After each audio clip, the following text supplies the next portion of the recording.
Well, John Mutchler here with Piano John, that's pianojon.com, talking today about how to select and choose a keyboard for your student. We're talking today about electric keyboards. Digital pianos is probably the correct name for that.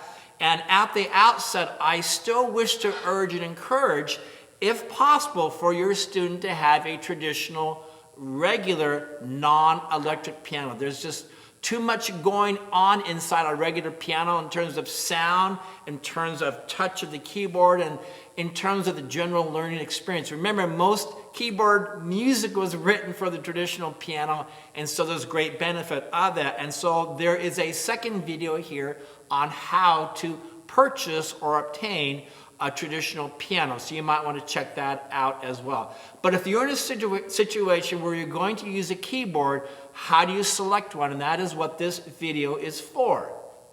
Number one, make sure your keyboard works before you purchase it, especially if you're purchasing it used.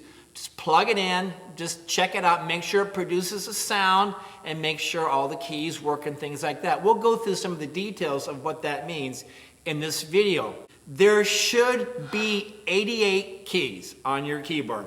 That's a standard size keyboard. It's necessary for most piano literature, and that's easy to find out. You just need to count them. You start at the bottom, you count both the white notes and the black notes. You can do them separately and add them up, or just work your way up the keyboard. 1, 2, 3, 4, 5, up to 88. Now, there are a number of really good keyboards that have 73 keys. That will work most of the time and for a while. So if your keyboard has 73, that may do just fine as long as it meets some of the other conditions of this video. There are keyboards with 61 and 45. They are wholly inadequate except for perhaps the first maybe 3 or 4 months of lessons. They might work, but after that you need to get a full-size keyboard. The second thing is that your keys need to be touch sensitive. That is, the harder you press on the key, you should get a louder sound, and the lighter touch should be a softer sound. Here you go. Here's light, and here's a heavier touch. That is extremely important. In fact, it reminds me to mention how the piano got its name. The original pianos were actually called pianofortes. Sometimes that was reversed. They were called forte pianos. And the words pianoforte simply means soft and loud. And so its inventor, Cristofori, hundreds of years ago, invented the first keyboard that was able to play soft and loud. And so he wasn't particularly creative about the name, so he called this new instrument a keyboard instrument where you could actually play loud and soft or soft and loud. He called it the soft loud, the pianoforte. Next, make sure all of the keys are working. Just play your way up the piano, and when you press a note down, it should play, and when you release it, it should quit playing. If that does not happen, if it does not play, or if it continues to play after you release the key, your keyboard is probably not working. Related to keys sustaining or continuing to ring or play or resonate, we have what's called the pedal. The pedal is a very important part of the keyboard, and most keyboards come with some kind of pedal. They plug into the back of the keyboard. On this particular Roland that I have, this is where the pedal, it's called the damper pedal. On a regular traditional piano, there are some mechanisms that dampen the keys and then undampen the keys. This goes to a pedal on the floor.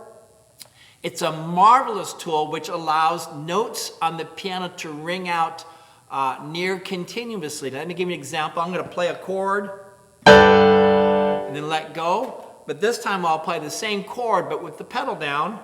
Take my hands away, it continues to ring. So make sure your keyboard has a pedal. If it doesn't, you are likely able to order one, and sometimes pedals are interchangeable, especially within the same company, the same brand. However, a quick warning here, I have found on more than one occasion that a pedal that's substituted for the original pedal will be backwards, reversed. Somehow the polarity is reversed so that the keys are always ringing until you push the pedal down. It has the exact opposite effect. You don't want to use that. That's not going to help your student. The next thing to think about is a music stand. Many keyboards have a place right here for a music stand. This professional keyboard doesn't, but I have a band music stand, the traditional music stand that you use in a band. I can set that in front of the keyboard. That works fine. But it's important to note that the student should have a bench. If not a bench, it should be a flat, solid chair that acts like a bench. It shouldn't be a deep, soft, cushy chair that they can fall back in. Certainly not have the keyboard laying on their lap or at the dining room table. There should be a proper place for the keyboard to set. Usually a keyboard stand will come with it. This keyboard has a stand so that it's at about the right height for their hands. And again, to have a bench with it or a flat chair is really important to develop correct posture.